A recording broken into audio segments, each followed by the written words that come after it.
Chosen one. Stop scrolling for a moment. Breathe deep and feel this in your spirit, because what you're reading right now didn't just show up. This message found you because God Himself sent it. This isn't some random piece of content. This is a prophetic confirmation wrapped in digital form. Heaven has been watching your journey closely. Every moment you felt unseen, unheard, misunderstood, it was recorded. Every tear you cried in silence. Every time you said yes to God when no one else was around to witness it. Every single decision you made to stay faithful when shortcuts were screaming your name, it all mattered. You weren't just living life. You were taking a test, a divine examination, one so silent. Most didn't even know it was happening. And here's the truth that will shake your spirit. You passed, not just barely, not out of luck. You passed with honor, with integrity, with excellence of soul. In a time when others were folding under pressure, choosing compromise over character, chasing applause over alignment, you, chosen one, held your ground while others copied. You created while others bowed. You stood while others shifted to please people. You stayed anchored in truth. You did the hard thing when no one would have blamed you for taking the easy way out. And God saw it all. This message is your confirmation that heaven didn't just observe your suffering, it recorded your strength. You weren't passed over. You were being prepared. And now, something sacred is unfolding. You're about to be rewarded publicly for everything you endured privately. The secret tests, the hidden tears, the invisible victories they're about to echo into visible breakthroughs. You didn't just survive the fire, you were refined by it. You didn't just walk through darkness, you became light because of it. And now, the reward season has arrived. Before we go any further, before we break this into the 7 chapters that will open your spiritual eyes to what God was really doing behind the scenes, I want you to do 2 things that will activate something powerful. First, if this message is already vibrating in your chest, if your soul is saying, "This is me. I've been through this, and I know I didn't suffer for nothing," type 777 the comments right now. That number isn't just for show. Biblically, it represents completion, perfection, and divine finality. It says, "God, I finished the course you gave me. I didn't quit. I didn't fake it. I passed in silence. And I'm ready to be revealed in strength." End quote. And second, to those of you who've supported this message of truth with your generosity, especially through super thanks donations, I want to say thank you from the depths of my spirit. Your giving doesn't just support this platform, it advances the kingdom. It helps bring these prophetic reminders to more chosen ones who are still in the middle of their testing season. Your seed is sacred, and I believe God is multiplying it back to you in supernatural ways. Ways that you don't even see coming yet. Your support has made this possible, and for that, I honor you. Now let's talk about what you've really been through. Because this wasn't just about enduring hard times. This wasn't about getting lucky or waiting it out. This was about how you walked through it. God didn't just care that you finished. He cared how you finished. You didn't cheat. You didn't cut corners. You didn't perform for people. You stayed true. Even when silence felt suffocating, you obeyed. Even when it hurt, you forgave. Even when you never got closure, you kept your character when no one would have blamed you for collapsing. That kind of consistency doesn't just move heaven, it activates it. What's about to happen in your life isn't a coincidence, it's a completion. You didn't even know that the things you resisted in private were being weighed like gold in heaven. You didn't realize that your restraint was intercession, that your discipline was birthing open doors, that your silence was louder than any performance could ever be. But now, God is letting you know, I saw it all, and I'm rewarding it all. This series you're about to experience, these 7 chapters, are not just words, they're revelation. They're your spiritual mirror. They'll help you make sense of the valley you walked through, the silence that shaped you, the isolation that carved out your mantle, the temptation that didn't trap you, and the honor you kept under pressure that unlocked heaven's approval. You're not crazy. You're chosen. You're not being punished. You've been promoted. The test wasn't meant to break you. It was designed to reveal you. So get ready. Because this is more than a message. It's a moment. A holy one. A prophetic turning point. Every chapter will uncover a layer of your strength that you didn't even know was there. Every sentence will echo what your soul has been whispering for years. You didn't just survive. You passed with honor. And now, heaven is ready to honor you in return. God's chosen ones. God gave you the hardest test and you passed with glory. Chapter 1. The test was spiritual, not physical. Chosen one. You didn't just stumble across this message. You were guided here by divine instruction, by spiritual alignment, by the very hand of God that has been secretly writing your story in invisible ink. You've been wondering, haven't you? Asking God in your quiet time, what was all of this for? Why did it feel like I was under pressure from every direction, even when I was doing everything right? And now, you're about to receive your answer. Because what you endured wasn't just hardship, it was heaven's highest level exam. And it wasn't physical, it was deeply spiritual. Have you ever considered why none of it made sense on paper? Why the people you helped turned on you? Why doors closed after you obeyed every divine instruction? Why loneliness followed your obedience like a shadow? That's because this wasn't a test of your talents, your education, or your charm. This was a test of your essence. A sacred test disguised as daily life, so subtle, so silent, that you didn't even recognize you were being evaluated until the results were already in, and heaven was watching the whole time. God didn't give you this test to see how well you could perform. He gave it to see how deeply you could believe. When the applause stopped, when the phone didn't ring, when the money dried up, when your name was dragged through the dirt and the very people you once defended became your critics, could you still pray? Could you still worship? Could you still trust His silence? Chosen one, could you keep your posture when your platform was stripped? Could you still praise God when the miracles didn't show up on time? Could you walk by faith when the facts felt like betrayal? This wasn't a trial you could prepare for by reading a textbook or listening to a sermon. This was the kind of test heaven gives to those who are set apart, the kind of test God gives when He's preparing to trust you with power that can't be mishandled. And so, He didn't test your gifting, He tested your grit. He didn't assess your knowledge, He examined your character. But He knows the way that I take. When He has tested me, I shall come forth as gold. Job 23:10. You see, in this season, God embedded spiritual riddles into daily disappointments. Delays weren't just frustrating, they were divine. Confusion wasn't a mistake, it was calibration.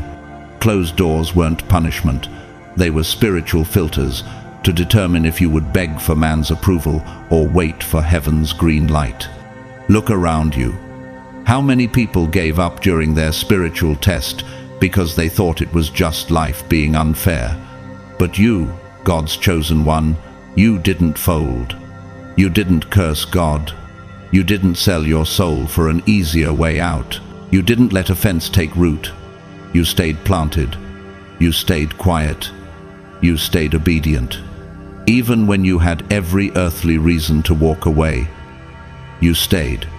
Think about Joseph, betrayed by his brothers, sold into slavery, falsely accused, imprisoned for years, all while God remained silent. But in the unseen, Joseph was passing test after test: integrity in private, humility in hardship, faith in the pit, until one day, Pharaoh called his name, and just like that, the test became a throne. Blessed is the one who perseveres under trial, because, having stood the test, that person will receive the crown of life that the Lord has promised. James 1:12. Can I ask you something bold? Chosen one, how many times did you want to clap back, but instead you turned the other cheek? How many nights did you cry and still show up with love the next morning? How many times did you say, God, I don't understand you right now, but I'll obey anyway? That was your exam, and you didn't just pass it, you passed it with honor. Heaven wasn't watching your resume. Heaven was watching your responses. Could you fast when no one knew? Could you resist temptation when there was no one around to praise your discipline? Could you forgive people who never said sorry, not just in word, but in action? Think about Nelson Mandela. He was imprisoned for 27 years under unjust conditions, yet emerged without bitterness, carrying wisdom and authority that reshaped a nation. What looked like punishment was preparation. Like you, chosen one. His greatest test was not the prison cell, but keeping his soul intact inside it. You weren't just enduring, God was training your spirit to become unshakable. That's why the test was invisible, because spiritual refinement happens in private before it is ever revealed in public. When no one else clapped, God documented. When no one else saw, angels recorded. And when everyone else moved on, heaven leaned in. The Lord does not look at the things people look at. People look at the outward appearance, but the Lord looks at the heart. 1 Samuel 6:7. Even now, there are people scratching their heads, trying to figure out how you're still standing, but they didn't see the midnight prayers, the inner battles, the surrendered fasts, or the obedience that cost you everything. They didn't see you forgive when your heart was breaking. They didn't see you love when all you received was betrayal, but God saw. And that's why you're about to walk into something supernatural, something earned in the Spirit long before it shows up in your life. Let me give you another example. Tyler Perry. He was homeless, sleeping in his car, rejected by producers and laughed at by audiences. But behind the scenes, he kept writing, kept believing, kept sowing in silence. That was his spiritual test. And now, his life is the manifestation of passing when no one knew he was being tested. And let us not grow weary in doing good, for in due season we shall reap, if we do not give up.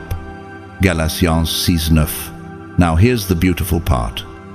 Chosen one, your promotion is not just elevation, it's vindication. The blessing ahead of you is not just a gift, it's a public revelation of your private obedience. This next season is not a reward for works, it's a coronation for character. God is not just increasing your influence, He's showcasing your spirit. He's saying to the world, this is the one I trusted in the dark. This is the one who loved me when they didn't see the reward. This is my chosen. All, and just like Oprah Winfrey, who endured abuse, loss, and rejection in her early years, but remained anchored in self-worth and purpose, so too have you overcome forces designed to break your identity. She wasn't promoted because of popularity. She was promoted because she had been prepared. Many are called, but few are chosen. Matthew, Israim, Vashtaim, Erba, Isra. So was all that pain a setup for divine positioning? Were the delays actually divine downloads? Was the rejection God's redirection? Could it be that your spiritual loyalty is the very reason heaven has opened a new scroll in your name? It's time to understand why everything had to happen the way it did. Because now, heaven is about to announce publicly what it confirmed privately. You passed. You didn't just endure, you overcame. You didn't just survive, you were sanctified. And the glory about to be revealed in your life is going to silence every accusation that ever tried to bury you. You are not being blessed because you're perfect. You're being elevated because you were proven. And when God proves someone, He doesn't just restore them, He multiplies them. Just like Job, who lost everything, but because he never cursed God, was given double for his trouble. After Job had prayed for his friends, the Lord restored his fortunes and gave him twice as much as he had before. Job 42:10. Chosen one. Get ready. Your life is about to shift dimensions. You have graduated from a level that very few ever pass. And the divine instructions that are coming next will not feel like suggestions, they will feel like summons. You're being summoned into destiny, into influence, into divine authority. Because you were faithful in the test no one could see, God is about to do something that everyone will see. And when it happens, they won't be able to explain it. But they'll know one thing for sure: you were the one God trusted when it mattered most. Chapter 2. You chose character over comfort. Chosen one. The path you chose didn't glitter like gold, and it didn't come with applause. It didn't offer the praise of the crowd or the instant rewards that this world often glorifies. But it did offer something far more powerful: divine alignment. And you took it. While others sprinted toward quick success, you walked slowly, steadily, sacrificially, because you knew your steps were ordered by God. You didn't just go after destiny, you respected the process. And that is why heaven is about to reward you openly for the holy decisions you made privately. Can we pause for a moment and ask the question nobody else dares to ask? What would you have gained if you had said yes to what your spirit said no to? Yes. You might have gained recognition. Yes. You might have gained money. But would you have still had peace? Would you still be in God's presence? Would you still be you? This was never about comfort. It was about conviction. While others were trying to upgrade their lifestyle, you were focused on upgrading your soul. And every time you had the chance to take the shortcut, the flashy route, the applause-filled detour, you chose the path that kept your integrity intact. Even if it cost you everything. Enter through the narrow gate, for wide is the gate, and broad is the road that leads to destruction. And many enter through it. But small is the gate, and narrow the road that leads to life. Matthew 13:14. There were moments, let's be honest, when you were tempted. You were tired of waiting. You were tired of watching others who didn't pray, didn't fast, didn't seek God still get the spotlight. You questioned, God, am I being foolish? Am I missing out? But even in that questioning, you stayed rooted. You didn't let desperation replace discernment. Think about Daniel in Babylon. He was offered the king's delicacies, the finest food and wine, the lavish comforts of an empire, but he refused. Not because he wasn't hungry, but because he didn't want to defile himself before God. Like Daniel, you too made quiet refusals in loud environments. You said no when others would have said yes in a heartbeat. You declined even when it meant being misunderstood or left behind. But Daniel resolved not to defile himself with the royal food and wine. Daniel 1-8. Let's ask this now. Chosen one, how many people do you know who gained the world, but lost themselves in the process? How many traded peace for popularity? How many sacrificed their calling on the altar of comfort? You didn't. And that's why your name is being written into a different chapter. You didn't make decisions to be liked. You made decisions to stay aligned, even when it hurt, even when it was lonely, even when it made no sense to the people around you. God saw it all. Let's look at Harriet Tubman. She could have stayed hidden after securing her own freedom. That would have been easier, safer, comfortable. But instead, she returned to rescue others repeatedly, risking everything. She chose character over comfort, purpose over preservation. So did you. You turned down opportunities that would have made you money, but cost you your anointing. You said no to platforms that looked right, but felt wrong. And you did all of this with no audience, no praise, and no guarantee of earthly reward. But heaven was keeping receipts.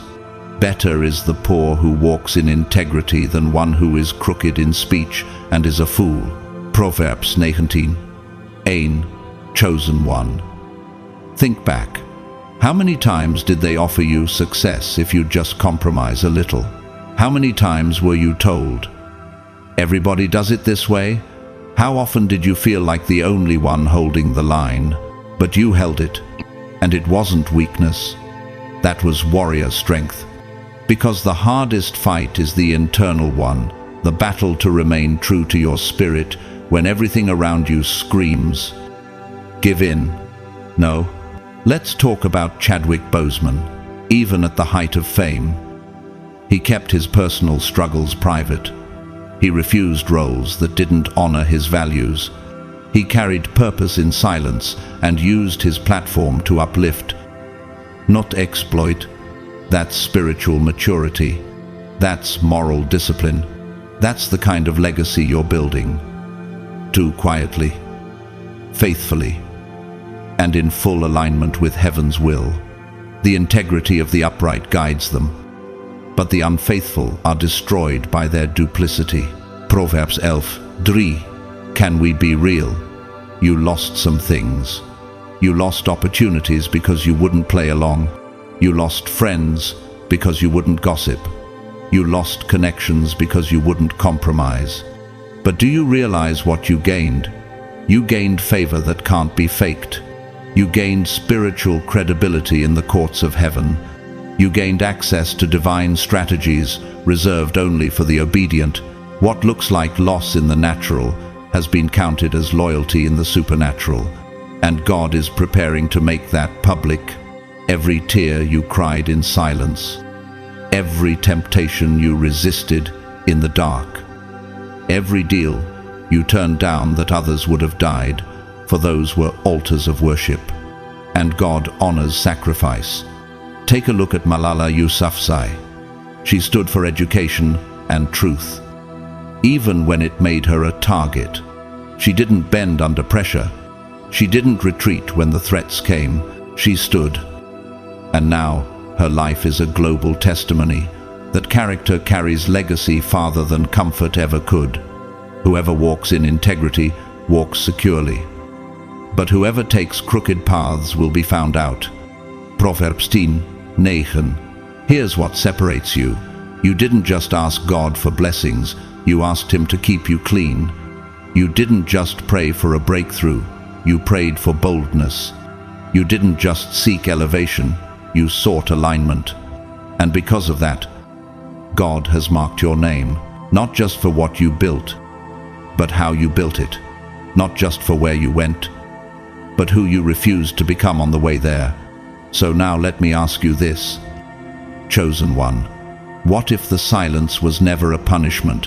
What if it was preparation for an unveiling? What if the thing you walked away from is the very reason God is about to open something no man can close? Look at Jesus.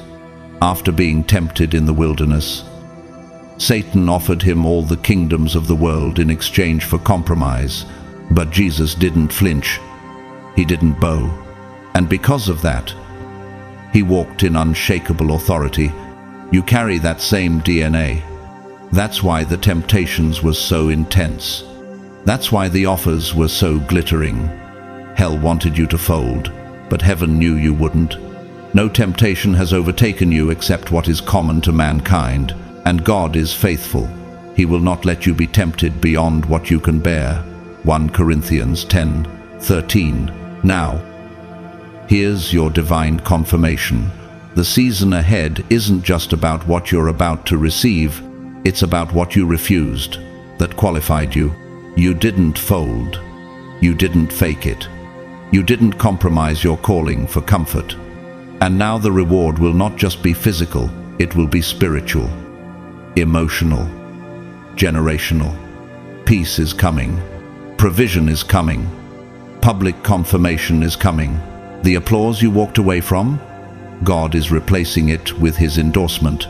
The doors you declined, heaven is opening ones no man can shut. The comfort you rejected, God is clothing you in a glory that nothing temporary could ever provide. So stand tall. Chosen one. You didn't just survive, you walked in wisdom. You didn't just endure, you chose eternal impact over momentary applause. And the reward is already on its way. You may not have compromised to get it, but you're about to be compensated for every holy no you've ever declared. Now type, "I chose character over comfort," in the comments if this chapter confirmed what your soul already knew. And get ready, God is about to make your sacrifice shine. Chapter 3. You were tested in isolation, but you never gave in, chosen one. Let's tell the truth right now. The hardest battles of your life weren't fought on stages, in meetings, or in conversations. No. The real war, the one that nearly broke you, was the one no one even knew you were fighting. There were no spectators, no sympathy, and no spotlight. You were tested in isolation, not for a moment, but for a season, a spiritual wilderness. And you didn't just survive that season, you allowed it to sanctify you. Can we be honest? You weren't crying out for applause, you were crying out for answers. You weren't seeking attention, you were seeking assurance. Why did the phone stop ringing? Why did the support vanish? Why did heaven feel so quiet right when you needed God the most? But here's the revelation. That wasn't abandonment. It was divine realignment. God didn't isolate you to hurt you. He isolated you to heal you. He didn't remove the crowd because you were being punished. He removed the crowd because you were being prepared. But when you pray, go into your room, close the door and pray to your Father, who is unseen. Then your Father, who sees what is done in secret, will reward you. Matthew 6:6. So let me ask you, chosen one, how do you respond when your anointing attracts silence instead of celebration? What do you do when obedience leads to obscurity instead of opportunity? In that lonely space, you were being stripped not of value, but of distractions. The invitations stopped, the friends faded, the platform crumbled, and through it all, you were left with the one thing that can never be taken, your spirit's integrity.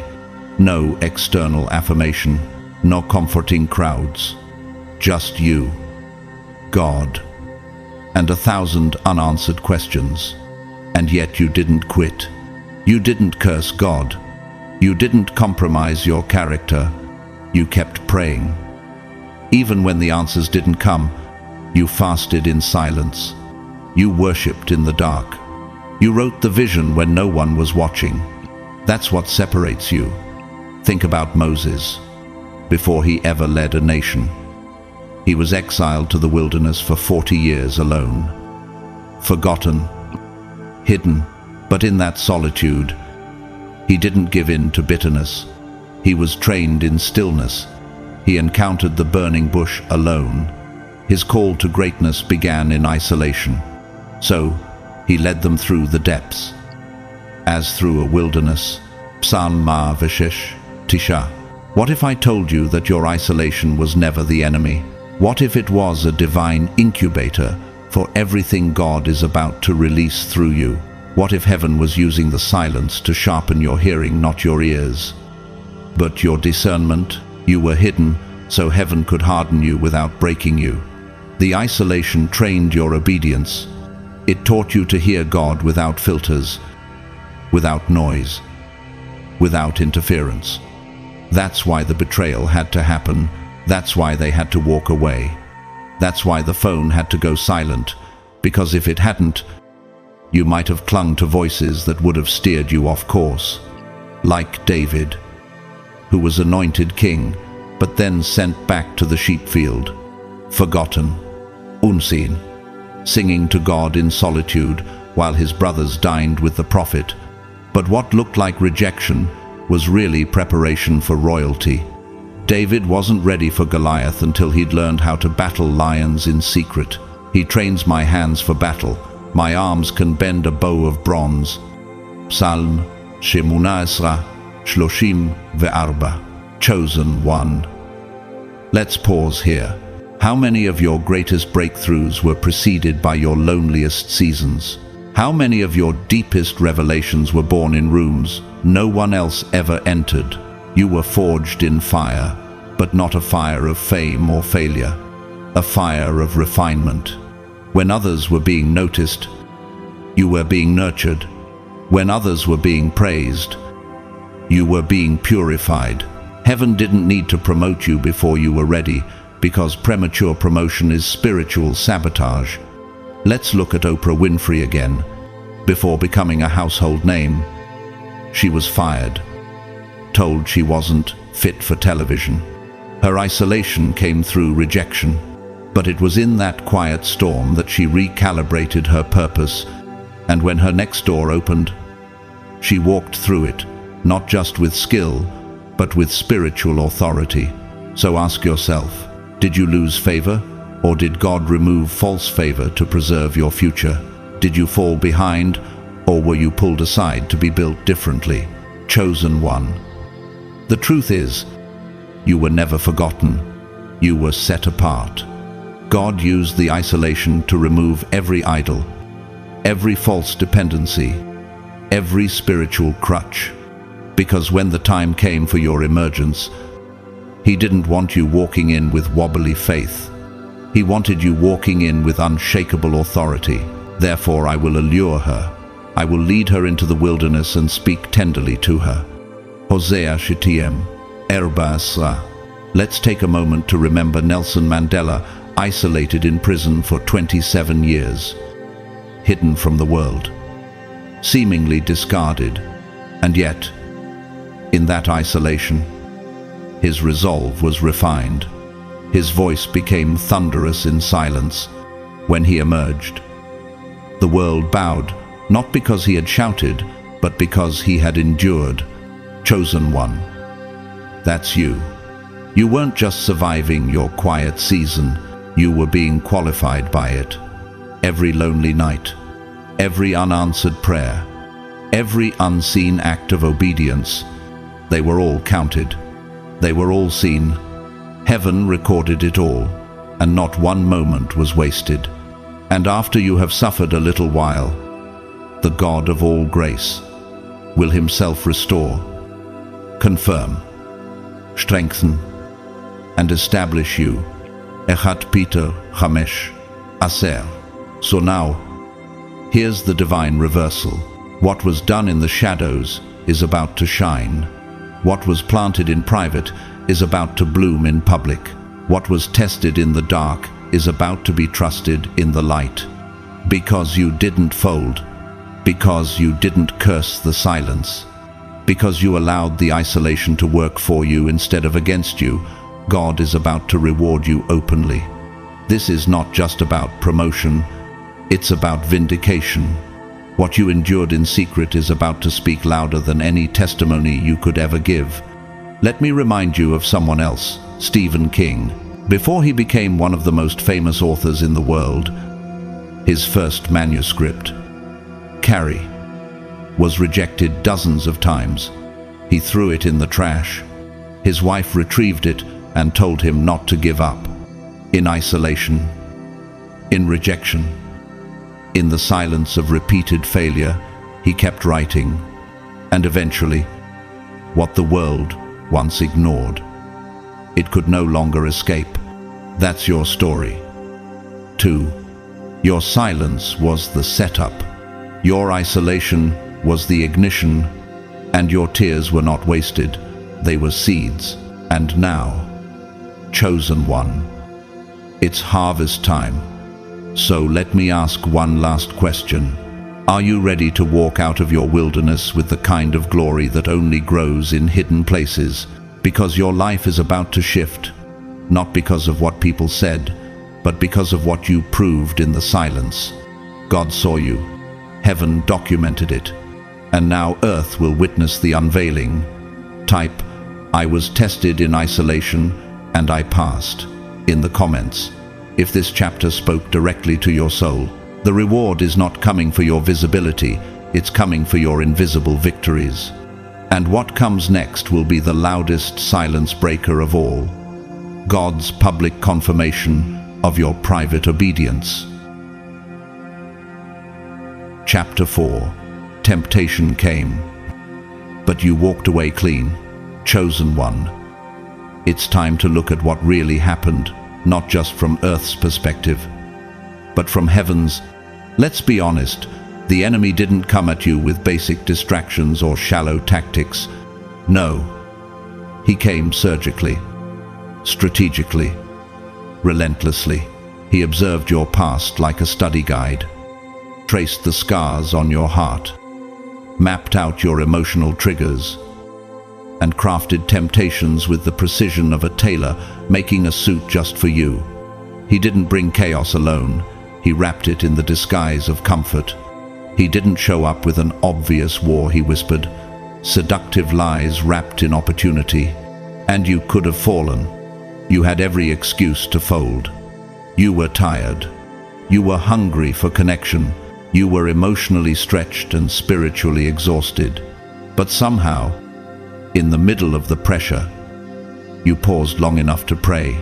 You waited long enough to hear. You stopped long enough to discern. Have you ever wondered why the enemy offered you exactly what you thought you needed at the moment you were most vulnerable? Why the timing felt so eerily perfect, like the universe was dangling something forbidden just when you were ready to say, "Maybe I deserve this"? That's because it wasn't random. It was calculated. It was a test from the pit of hell, disguised as a relief from heaven. But you didn't take the bait. You didn't accept that compliment when your self-worth was low. You didn't answer that call when your loneliness was screaming. You didn't click on that page, slide into that DM, respond to that flirtation, or say yes to that job that looked like a blessing but was really a bondage. You stopped the cycle. You broke the pattern. And whether you realize it yet or not, you just shifted the atmosphere of your entire future. No temptation has overtaken you except what is common to man, and God is faithful. He will not let you be tempted beyond what you can bear. But when you are tempted, He will also provide a way out so that you can endure it. 1 Corinthians 10:13. Let's ask something uncomfortable. How many times did the devil tempt you with something that looked familiar, felt good, and echoed a wound from your past? And yet, even in the echo chamber of your broken places, you chose obedience. Not because it was easy, but because your spirit had matured. Your healing spoke louder than your cravings. Your assignment meant more to you than your appetite. You remembered what was at stake. You remembered that one yes could have undone years of consecration.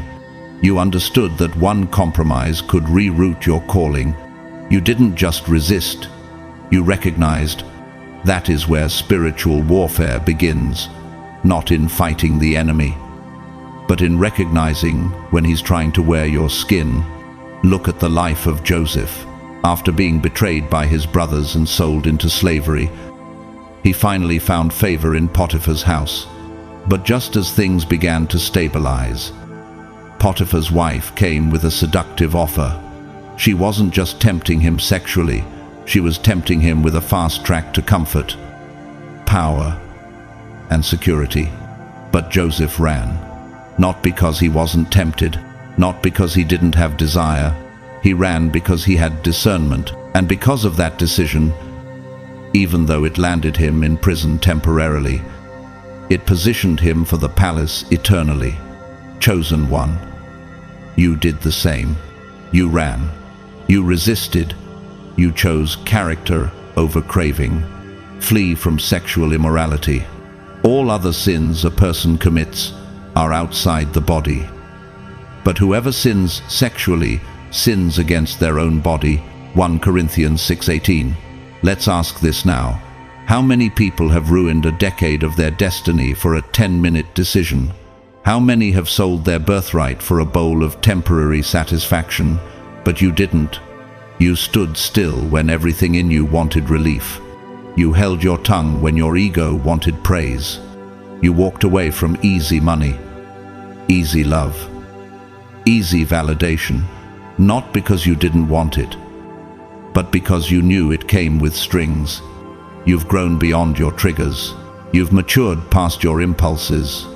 And that is what makes you a threat in the spiritual realm. Think of David again, this time not the shepherd, but the king. The moment he gave into temptation with Bathsheba, a single act of impulse and lust, it altered the trajectory of his kingdom, his family, and his peace. David was still God's chosen, but that temptation came with consequences that echoed for generations. You, however, were shown the same bait, and you made a different decision. You saw what could have been a generational detour, and you shut it down. That silence after your no, that wasn't emptiness. That was heaven, writing your name into the scroll of legacy keepers. Blessed is the one who perseveres under trial, because, having stood the test, that person will receive the crown of life that the Lord has promised. James Achat, Shatima Sarah. Let me remind you of a modern-day example, Denzel Washington. A man of deep faith in an industry full of temptation, he has spoken often about resisting roles and opportunities that would have compromised his spiritual foundation. In a place where fame is a drug and applause is currency, he chose legacy over lust, dignity over ego. That same spirit lives in you. You chose to shut doors quietly instead of opening them loudly and destroying your peace. You didn't settle for surface success. You were looking for sacred alignment. And what about Malachi? That moment when you saw the message you used to answer, when you were tempted to revisit a connection you prayed to be delivered from, when a door from the past creaked open and offered you everything you once begged for, but with a twist, it no longer felt right. That's not just growth, that's transformation. That's what happens when your spirit takes the lead and your soul refuses to go backward. Let us then approach God's throne of grace with confidence, so that we may receive mercy and find grace to help us in our time of need. Hebrews 4:16, chosen one. The temptation wasn't just a test of your purity, it was a test of your identity. Could you say no, not just to the act, but to the false identity attached to it? Could you walk away not just from sin, but from who you used to be when you would have said yes without blinking? You did more than resist. You renounced. And that decision created ripple effects you can't yet see. Do you remember Serena Williams? Not just for her talent, but for how many times she walked away from endorsement deals, interviews, or actions that would have compromised her voice or dignity. She didn't trade her character for clout. She modeled discipline. And now her name speaks louder than fame ever could. That's what happens when you hold the line. So let me say it clearly. You didn't just avoid sin. You passed the most strategic, seductive, silent test of your life. And heaven didn't just applaud it, documented it. That single moment when you could have clicked, answered, compromised, entertained. That moment just altered your entire destiny. You don't even realize what didn't happen because of what you didn't say yes to. Submit yourselves, then, to God. Resist the devil, and he will flee from you. James Arba, Sheba. The enemy thought he had you figured out. He believed that after all, the waiting, after all, the fasting with no immediate reward, after all the lonely nights and unanswered prayers, that you'd eventually crack. He thought he could time the attack to coincide with your weariness. But what he didn't anticipate was the new you. The you that knows silence doesn't mean absence. The you that understands timing doesn't mean delay. The you that remembers the promise, even in the heat of the pressure. You shut it down when no one was watching. You didn't need applause to validate your discipline. You didn't need a cheer squad to make the right choice. You remembered who you are. And now, because of one private decision, something has shifted in your lineage. The enemy has lost legal access to your future. That soul tie didn't get established. That contract didn't get signed. That door to bondage didn't open. And while others may be picking up pieces from their yes, you're walking forward under the favor of your no. So, let me ask you this. What if the temptation was never about that person, that deal, or that pleasure, but about your next decade? What if that one moment was heaven's final check before release? What if what you walked away from just unlocked the very thing you've been waiting for? Chosen one. You didn't just resist. You ruled. You ruled over your cravings, your emotions, your flesh. And now, God is preparing to crown you, not because you're perfect, but because you're positioned, not because you've never been tempted, but because you've proven trustworthy in temptation. So celebrate, not with noise, but with reverence, not with arrogance, but with awe. You won the kind of battle no one else saw, and that's why heaven is about to reward you with something no one else will understand. Elevation is coming, and it will be anchored in your obedience.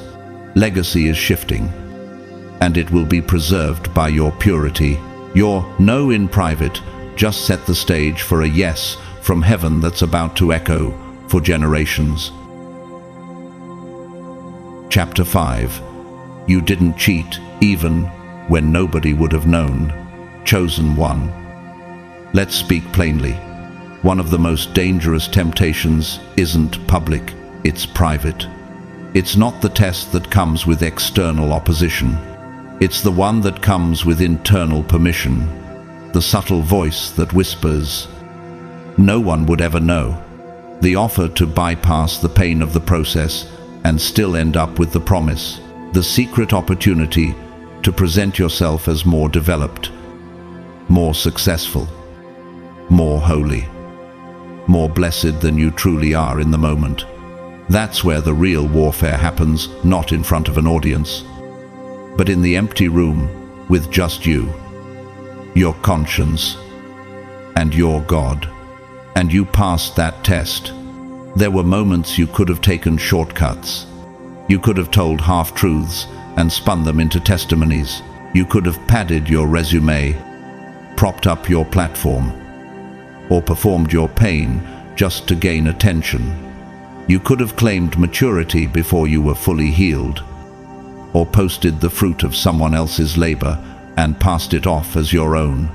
And let's be honest, you could have gotten away with it. People wouldn't have known. The crowd rarely asks for receipts when the results look impressive. But you knew something deeper. God doesn't grade the performance. He inspects the process. The integrity of the upright guides them, but the unfaithful are destroyed by their duplicity. Proverbs 11:3. So you chose the long road. You chose the slow burn.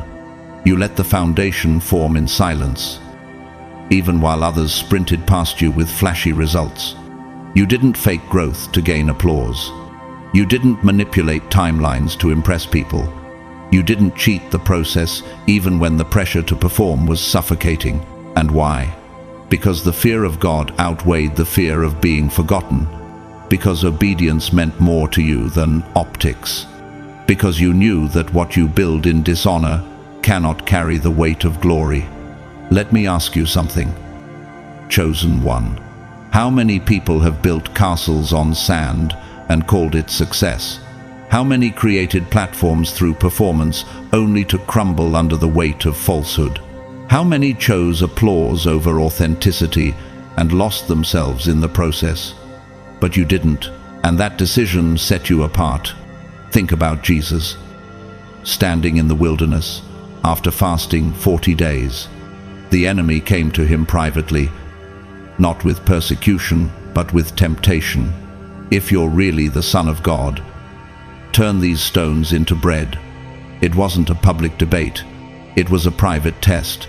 And Jesus, though hungry, though weak in body, refused to cheat, even though he had the power to do it. Why? Because cheating would have compromised the integrity of his mission. His miracles would have meant less if they were born from manipulation instead of submission. Better is a poor man who walks in integrity than a rich man who is crooked in his ways. Proverbs 28:6. And you, too, were tempted with those private offers. Maybe not bread, but comfort. Maybe not kingdoms, but influence. Maybe not shortcuts, but subtle lies that would have advanced your name faster than your spirit was ready for. But you stayed rooted. You stayed silent when you could have self-promoted. You stayed consistent when no one celebrated your growth. You chose to walk, even when it felt like others were flying. Think of Dr. Martin Luther King, Jr. It could pursue a quieter life, a more comfortable path. He had the education, the connections, the charisma to rise in any setting, but instead of using his influence for personal gain, he poured it out for divine purpose. He endured threats, betrayal, and even silence from those who should have supported him. He refused to use violence or deceit, even when it seemed justified. His walk was costly, but it was clean, just like yours. Let's be real, it hurt. You watched others cut corners and still receive claps. You saw people manipulate systems, lie on their resume, embellish their testimonies, exaggerate their anointing, and they got the platforms, the promotions, the partnerships. You cried out to God. Why does it seem like the dishonest are winning, and still you didn't budge? You refused to bend. You could have taken the bait, but you didn't, because your heart didn't just want success, it wanted significance. And real significance can't be stolen. It must be stewarded. Whoever walks in integrity walks securely, but whoever takes crooked paths will be found out. Proverbs 10:9, chosen one. Let me remind you of someone like Malala Yousafzai. As a teenager, she was offered chances to sensationalize her story, to sell her pain, to cash in on sympathy. But instead, she chose integrity. She used her voice not to gain attention, but to spark education reform. She didn't build a platform on drama. She built it on discipline. Her power didn't come from exaggeration. It came from truth. That same spirit of integrity rests on you, and now, because of the way you carried yourself behind the curtain, God is about to draw the curtain open. But this time, there won't be any question about how you got there. No accusations. No hidden secrets waiting to surface. No spiritual skeletons hiding in closets. Because you didn't cheat to get here. You bled for it. You prayed through it. You waited for it. You trusted when it didn't make sense. You gave when it hurt. You fasted in the shadows and stayed faithful when it seemed foolish. Here's the divine reversal. What others tried to fabricate, God is about to manifest for you, and no one will be able to deny it. Because they'll look at your results and not understand how you did it without a machine behind you, without compromising, without networking through manipulation. They won't realize that what's standing in front of them is pure favor, built on pure faith. Lord, who may dwell in your sacred tent, who may live on your holy mountain, the one whose walk is blameless, who does what is righteous, who speaks the truth from their heart. Psalm 5 Asara, Achat 2. So now, chosen one, do you see why the wait was so long? Do you understand why the doors stayed shut longer than they should have? God wasn't just testing your faith, He was purifying your motives. He didn't want you to just reach the promise. He wanted you to be ready to carry it without compromise. The delay was protection. The silence was calibration. The slow pace was to ensure that when you arrived, there would be no debt, no drama, and no decay. Consider the story of Nelson Mandela again.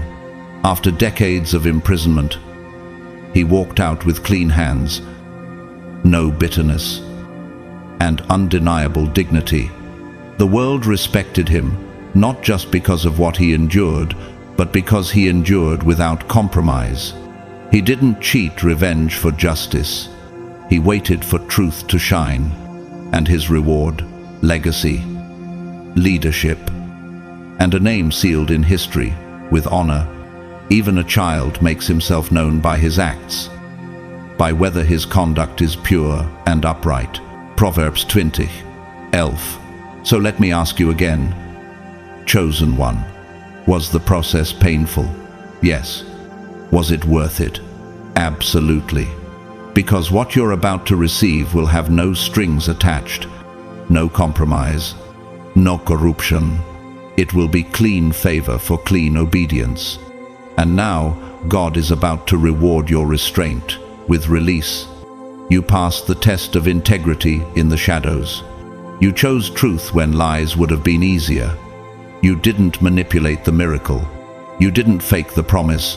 And now, heaven is preparing a reward so undeniable, so supernatural, so pure, that even your enemies will have to admit God did this. So don't resent the hidden years. Don't question the silent progress.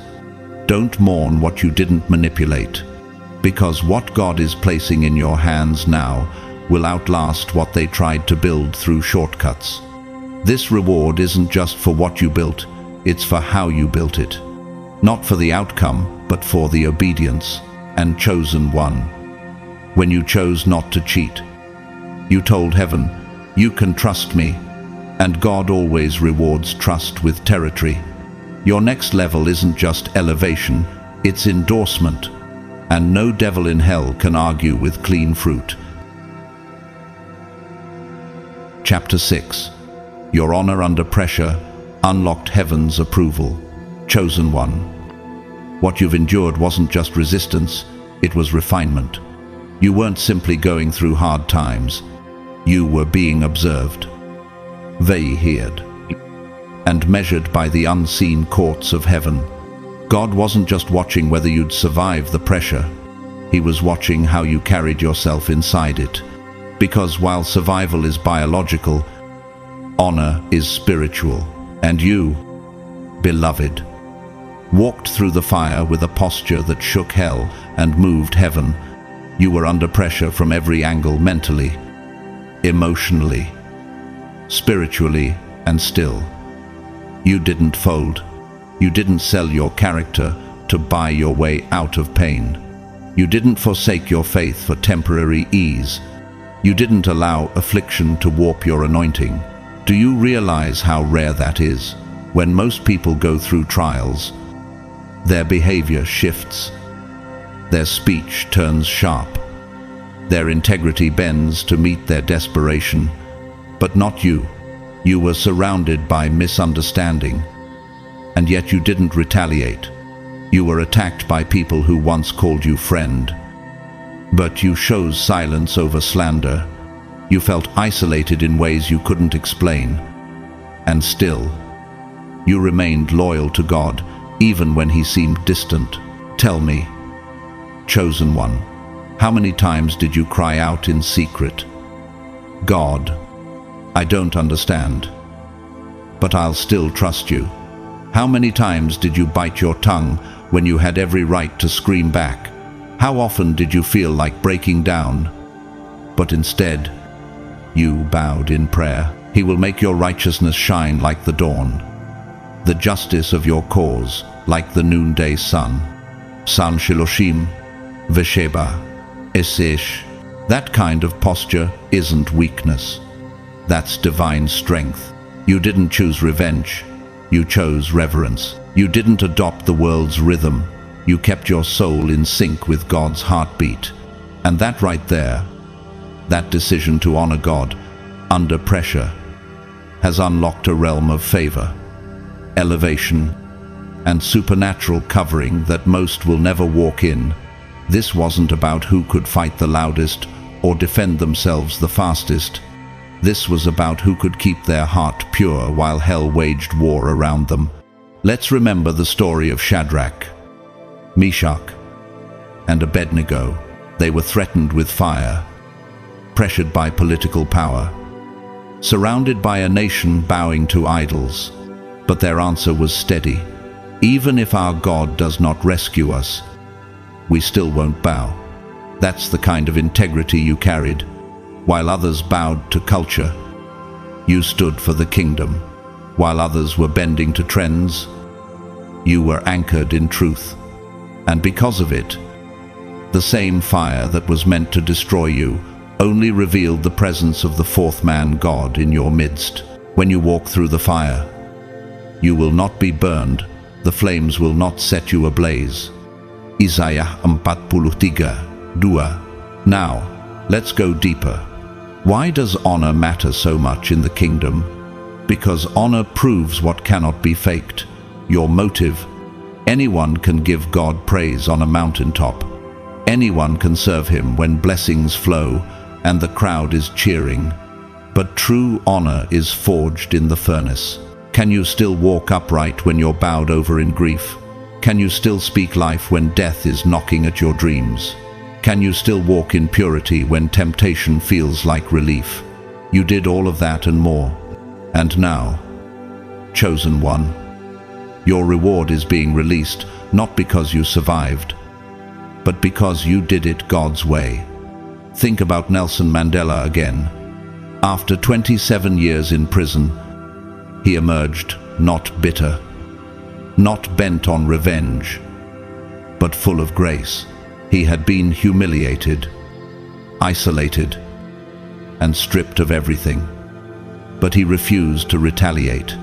His honor, under pressure, didn't just win public admiration, it shifted the future of a nation. That's the kind of mantle you carry. Your suffering was seen. Your silence was noted. Your kindness, even under attack, was recorded in heaven's court. Let's ask something now. How many could have maintained your posture and not become what they were fighting? How many people could have endured what you did without letting it corrupt their character? You weren't perfect, but you were faithful. You weren't flawless, but you were focused. You stayed committed to the call, even when the call cost you everything familiar. And now, God is responding. Heaven is not promoting you just because you're next in line. It's promoting you because you proved trustworthy when you had every reason to break down. Like Ruth, who could have turned back after her husband died, after her comfort disappeared, after her world unraveled, but she chose to remain loyal, to follow Naomi, to embrace a land she didn't know. Her story was rewritten not just because she stayed, but because she stayed in honor, and through her came the lineage of the Messiah. That's the weight of what you carry when you remain pure under pressure. It's generational, it's prophetic, it's legacy deep. Blessed are those who are persecuted because of righteousness, for theirs is the kingdom of heaven. Matthew 5:10. You may not have received applause. You may have wondered, did anyone even notice the way I handled that? But God noticed. The realm of the Spirit noticed. The heavens noticed. That's why things are about to shift in your favor in ways that don't make sense. You're not just receiving a blessing, you're receiving divine endorsement. Doors will open, not because of your resume, but because of your reverence. Resources will find you, not because of connections, but because of covenant. Your name is now etched in the scroll of those who didn't fold, didn't bow, and didn't compromise. Think of John the Baptist. He lived in obscurity, wore camel's hair, ate locusts, no fame, no platform, just fire, just honor, just truth. And when Jesus came, he said, "Of those born of women, none is greater than John." John never sat in a palace, but he was approved by heaven. That same stamp is resting on you now. You didn't pursue the platform, but the platform is being built under your feet. You didn't chase the crown, but the crown is being placed on your head. You didn't fight for visibility, but visibility is about to chase you down. Humble yourselves before the Lord, and he will lift you up. James 4:10. Let's bring it into the now. Think of Simone Biles. When she chose to step back from competition to preserve her mental health, the world criticized her. But she honored her humanity over performance, her truth over expectation. And now, she's not just a champion of sport, she's a model of integrity. You've done the same in the spirit. You said no to false expectations. You said yes to hidden healing. You chose to honor God when it wasn't glamorous, and now, he's about to elevate you in a way no person can question. So, chosen one, listen to me. The pressure didn't defeat you, it defined you. The honor you maintained while under heat has restructured your spiritual DNA. You carry weight now. You walk with a mantle now. Demons don't tremble because you shout. They tremble because your obedience is loud in heaven. The same fire that tried to kill you has only made your spirit unshakable. What if the fire wasn't sent to test you, but to endorse you?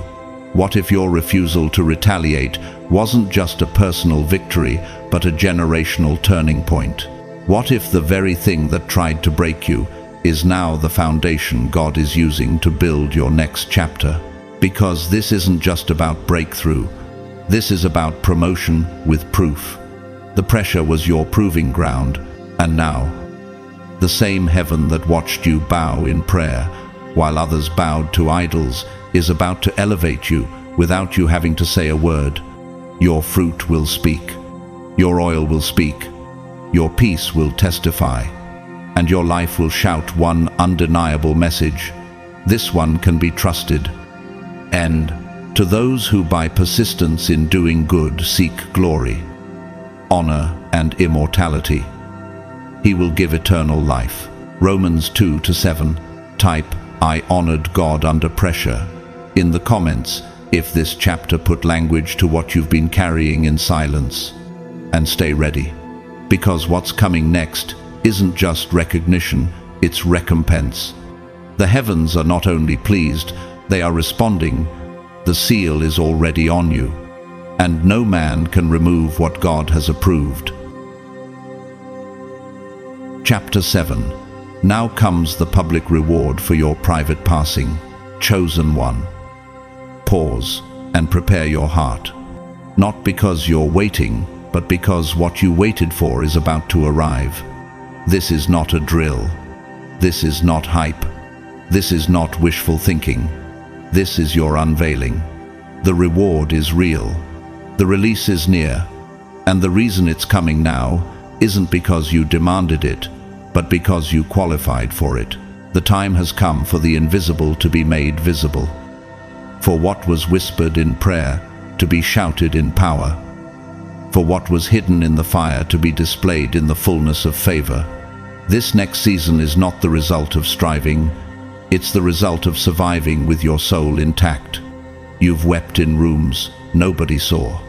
You've prayed prayers that had no punctuation, just groaning, sighing, breathing through the burden. You held your breath through betrayals and bit your tongue when every part of your flesh wanted to respond. You stayed quiet, not because you were weak, but because you were wise. You knew that God was still writing, and you refused to edit your destiny for temporary attention. And now, because you passed in silence, you're about to be revealed in glory. But when you give to the needy, do not let your left hand know what your right hand is doing. Then your Father, who sees what is done in secret, will reward you openly. Matthew 6:4. Let me ask you something. Chosen one. How many times did you obey without outcome? How often did you say yes with no confirmation? How long did you carry the weight without proof of promise? That's the kind of obedience that heaven responds to. And now, it's responding. Because while man only rewards results, God rewards restraint. While people praise platforms, God promotes purity. While others look for credentials, God looks for consecration. And you've been consecrated. You've been forged in a fire that burned off everything fake, everything flaky, everything fragile. Think about David, anointed in secret, dismissed by his brothers, and hunted by Saul, yet he never took matters into his own hands. He honored process. Even when the promise seemed delayed, he passed private tests of honor before he ever sat on the throne. And when his time came, no one could say he bought it, forced it, or faked it. He was unveiled because he passed in private, just like you. Humble yourselves, therefore, under God's mighty hand, that he may lift you up in due time. 1 Peter 5:6.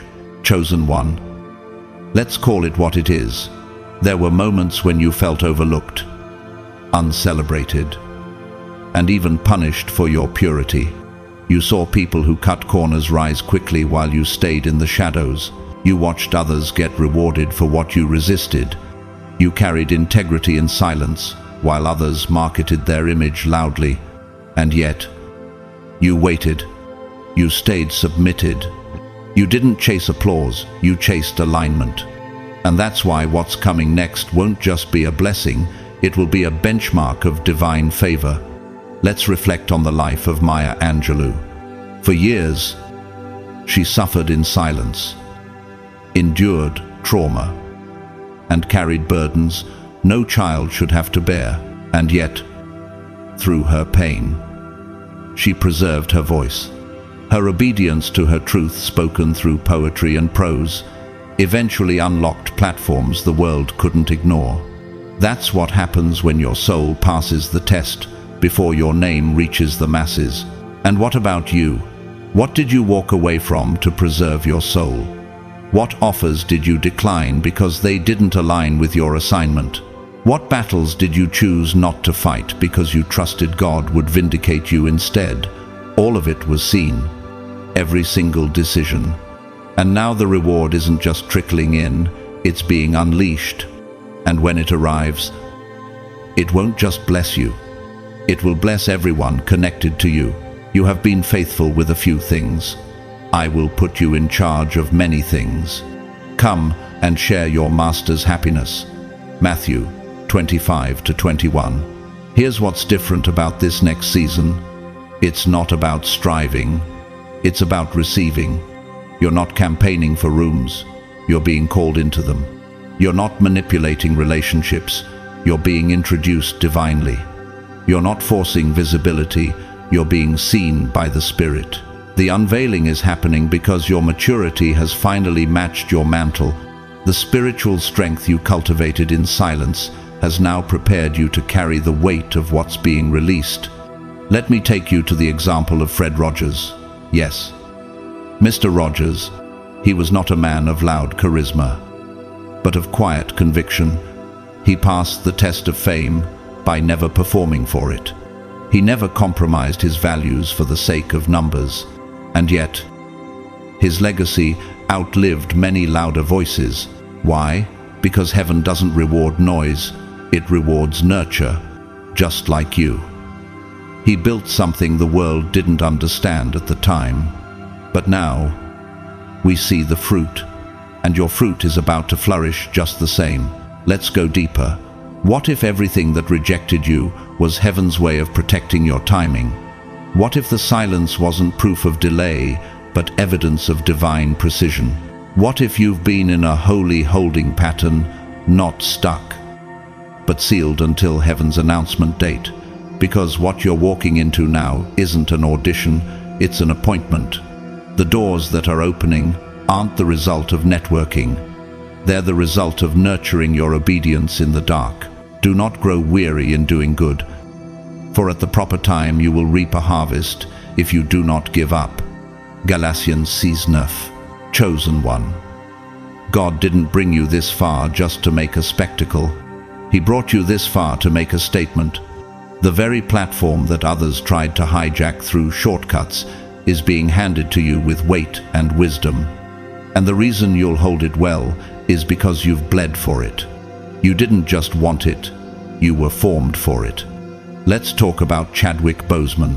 While the world saw a strong, elegant, accomplished actor, few knew he was battling cancer privately while giving everything he had to roles that impacted millions. He passed the test in silence. He served others while suffering. And though he's gone, the legacy remains. Not because of what he showed us, but because of what he withheld. Integrity, restraint, quiet courage. You carry that same oil. You carry the anointing that comes from passing quietly and reigning righteously. This is why your name was attacked, even when your hands were clean.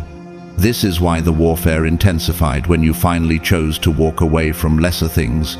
This is why people you loved misunderstood your silence. Because God wasn't just hiding you, He was training you. You weren't stuck. You were being summoned. And now the announcement is coming, not with a whisper, but with thunder. The Lord will vindicate me, your love. Lord, endures forever. Psalm Ma'ashloshim Vishmona, Shmona, chosen one. Do you know what you're carrying now? Do you know what it cost you to stay pure, loyal, and steady when everything around you felt unstable? Do you understand why heaven had to keep the celebration on pause? Because the weight of what's coming demanded deeper strength than you had back then. You've been prepared in silence, and now God is putting the crown on your obedience. Not for ego, not for applause, but for evidence. Evidence that integrity still matters. Evidence that purity still carries power. Evidence that those who wait on the Lord truly do renew their strength. This isn't just a new chapter. This is a public coronation. Everything that once tried to bury you is becoming your backdrop. The pain becomes the platform. The silence becomes the sound system. The hidden years become the highlight reel. And no one will be able to deny it, not because you're loud, but because the results will roar. So prepare your soul. chosen one, steady your breath, quiet your mind, and make room in your heart, because what you're about to walk into won't come with loud announcements or dramatic fanfare. There won't be a trumpet in the sky or a headline bearing your name, but the shift will be undeniable. The oil that's about to descend on your life won't come with permission from the crowd. It won't ask for validation from your past. It won't explain itself to the doubters who misread your silence. It will come directly from the throne, dripping with divine origin and irreversible authority, and when it lands, you'll know it wasn't because of who you networked with, or what rooms you maneuvered through, or whose spotlight you borrowed. It will come because of what you endured when no one saw. God didn't need a witness to validate your struggle. He was your witness. He was the audience to your secret. Yes, the one who watched you kneel when you could have lashed out, who heard the prayer you didn't have words for, who measured your heart in moments of complete darkness and silence. The doors that are opening now are not transactional, they're prophetic. These are doors that honor what you carried when you bled in private. Doors that open because of your restraint, because of your dignity, because you passed when no one else even knew you were being tested. And that kind of endurance carries a fragrance that cannot be duplicated or denied. Heaven smelled your worship in the storm, and now it's releasing the response. You were approved by the throne long before you were ever applauded by the crowd. That's why this moment doesn't feel like hype. It feels holy. Because it is. This isn't just the beginning of reward season, it's the beginning of reveal season. This is when God doesn't just send blessings quietly behind the curtain. This is when He opens the curtain and announces you to the world. Not because you asked for a spotlight, but because you became the light. You don't need to justify this rising. You don't owe anyone explanations for how you made it through, or why you still have joy, or how you found peace again. You don't need to rehearse your pain just to validate your purpose. You don't need to open old wounds to prove that you were worthy all along. Your elevation will say it for you. Your walk will carry the weight of proof. Your life will speak in a language that no lie can drown out. You are the evidence. The same steps that led you through heartbreak, loss, and betrayal are now guiding you into overflow, into platforms you didn't build, but were always meant for. And no, you didn't always walk uprightly. Sometimes you crawled. Sometimes you dragged your soul behind your body. Too tired to talk. Too wounded to try again. But you kept going. Purpose in your bones. Fire in your belly. Vision in your spirit. That's why this rising is not just about favor. It's about fulfillment. You've arrived at the intersection of prophecy and performance. You've reached the part where the plot turns and heaven claps. You carried the weight of warfare without bitterness. You didn't clap back when it would have been easier to curse. You didn't scheme your way into visibility. You didn't betray your character for a chance to feel validated. You walked away from revenge and sat in rooms of rejection with dignity still on your face. You stayed when they left. You trusted when they lied. You stayed silent when your spirit screamed. But now comes the reversal. Now comes the rain. Now comes the help you didn't even know had been growing underground this entire time. The same God who saw you curled up in your room, begging for direction, is the one now orchestrating your unveiling. The same heaven that covered you while you were being crushed is now illuminating your name with divine clarity. You are not just receiving breakthrough, you are being revealed, not as a survivor, not as someone who barely made it, but as a vessel of glory, as a carrier of divine history, as one who can now stand in places you once had to crawl toward. To those of you who stayed until the very end of this word, I want to pause and say, thank you. Your presence is not an accident. Your listening was not passive. It was participation. You stayed. And in doing so, you honored something sacred. Whether you're a long-time part of this community or you just stumbled upon this message today, I speak to your spirit and I say thank you for being here. Thank you for letting this word speak to the depth of your soul. Thank you for staying soft in a hard world. Your alignment is powerful. Your presence is prophetic. To all who have supported this ministry through your generosity, especially through the Super Thanks button, I bless you. Your giving is not taken lightly. It helps us push these divine messages through the noise and into the hearts of the chosen. It allows us to keep building altars of truth in the digital wilderness. But whether you give or not, know this: you are already the blessing. Your attention is sacred. Your agreement is fuel. Now, allow me to speak a blessing over your next chapter, not a shallow benediction, a targeted declaration from heaven's lips to your life. I bless your mind with clarity that every confusing fog now lifts, and that you clearly see what is divine versus what is distraction. I bless your heart with divine rest, that anxiety becomes stillness and pressure becomes peace. I bless your hands with increase, that everything you touch multiplies, and nothing you plant dies prematurely. I bless your feet with precision, that every step from this point forward will be ordained, purposeful, and timely. I declare that what once was delayed will now be accelerated. What once was withheld will now be released. What once was cursed will now be reversed in the name of Jesus. The scroll of heaven has turned to your name. The angels have been dispatched. The trumpet may not sound in the sky, but the movement is happening in the spirit. What you thought was rejection was heaven's reroute. What you mistook for silence was sacred strategy. What you called the end was simply the final layer being stripped, so the true version of you could emerge, refined, radiant, ready. You are not late. You are not disqualified.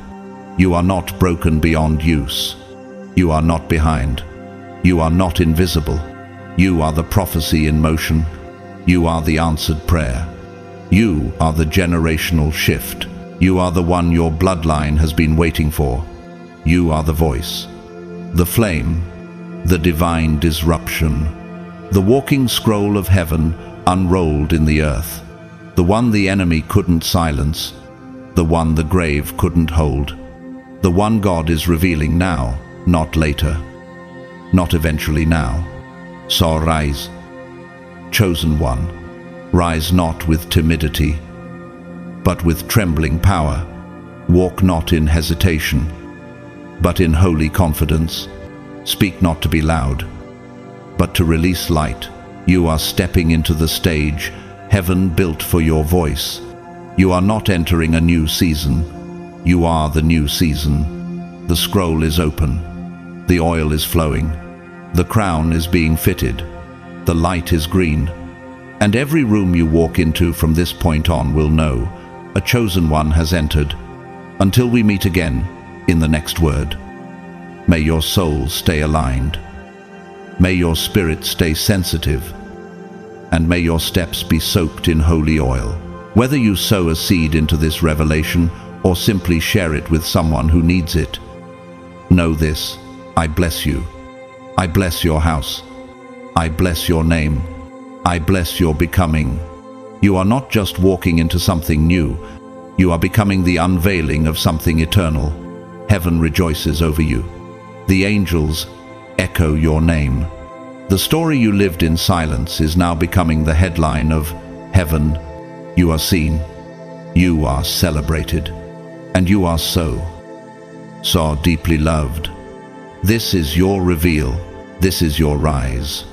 And the world has no idea what's coming, but heaven already does.